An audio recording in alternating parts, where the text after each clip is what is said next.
നമ്മളിത് വീഡിയോ എടുക്കാണ്. അപ്പോൾ നമ്മള് ഇവിടെ നമ്മളിന്ന് ഒരു മലയുടെ മേലെ കയറിയതാണ്. നമ്മുടെ ഇവിടെ ആട്ടുമുട്ടിനുണ്ട്, പക്ഷെ തൊടാൻ പറ്റില്ല, സങ്കടം കൊണ്ടുപോവാണ്. പക്ഷെ നമ്മള് ദേശത്തേക്ക് കാണാൻ വേണ്ടി വന്നാ കേട്ടോ, ഉമ്മടെ വീട്ടിക്ക് പോയതോ.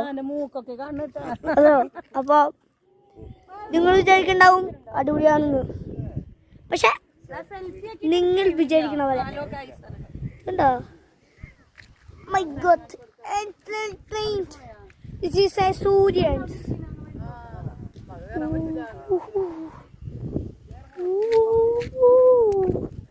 Ooh.